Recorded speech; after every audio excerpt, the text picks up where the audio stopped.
Howdy folks, I'm here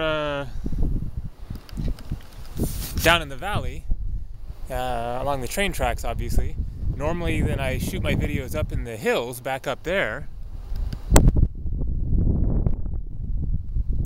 It's getting late in the evening and I'm working later tonight, started at 11 o'clock as usual.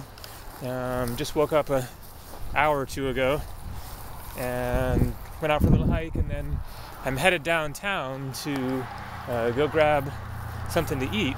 There's this walking bike path that goes all the way around town, and so I'm gonna mosey on down the path here into the town of Jasper. Off in the distance are, you know, some of the spectacular mountains that ring it's called the Yellowhead Valley, and there's fresh snow on them. So it's, you know, September 25th I think, and starting to feel kind of winter-like. Alright, so this video is titled Real Love is Reflecting Others' Self-Love Back to Them. And I just thought that I would sort of foray into the, you know, concept of love, and in particular the concept of finding proper boundaries and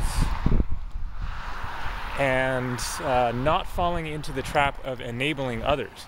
And so that's kind of what the ultimate point that I want to get across is that, you know, you can only love others to the extent that they love themselves, and you can only, you know, receive love from others to the extent that you love yourself.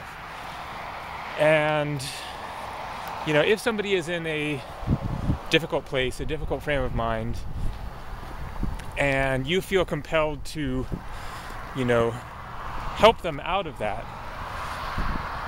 in such a way that you're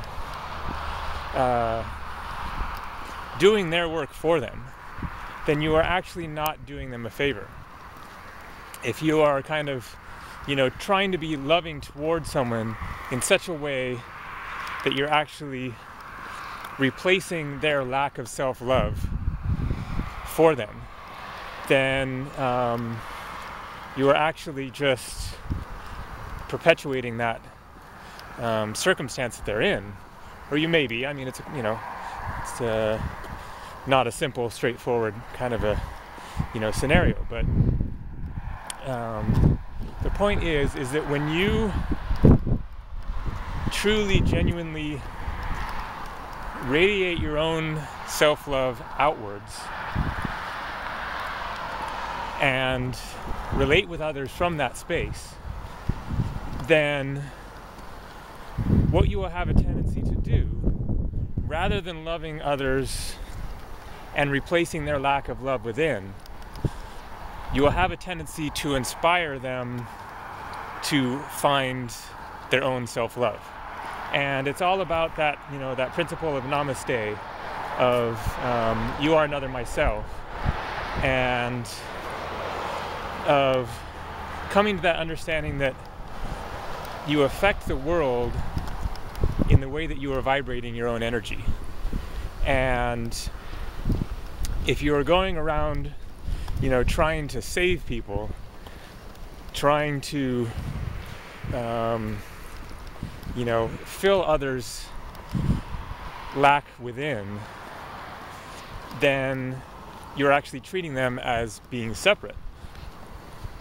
And you're not understanding the importance of their, you know, pulling themselves up by their own bootstraps and, you know, doing for themselves what they need to do for themselves. There's that old phrase, you know, buy a man a fish, he'll eat for a day. Teach a man to fish, he'll eat for a lifetime.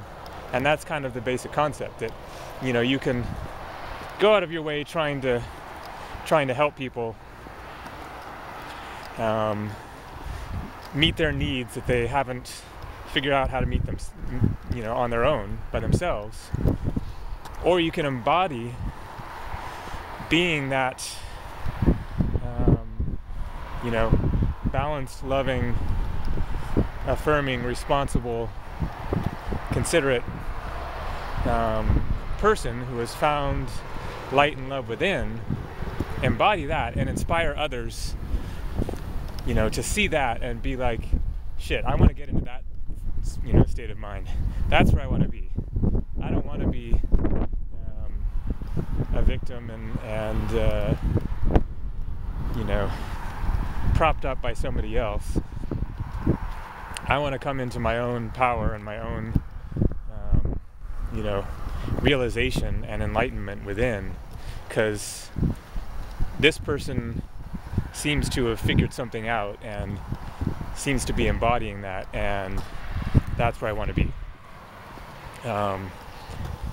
Instead of, reaffirming to people that they are missing something, that they, are deficient in some way, and therefore, because you may have found something, you're going to give them some of that, inspire them to find that, that within themselves that you may have come to realize within yourself. So hope that helps explain what I was trying to get across. Thanks for watching. Take care.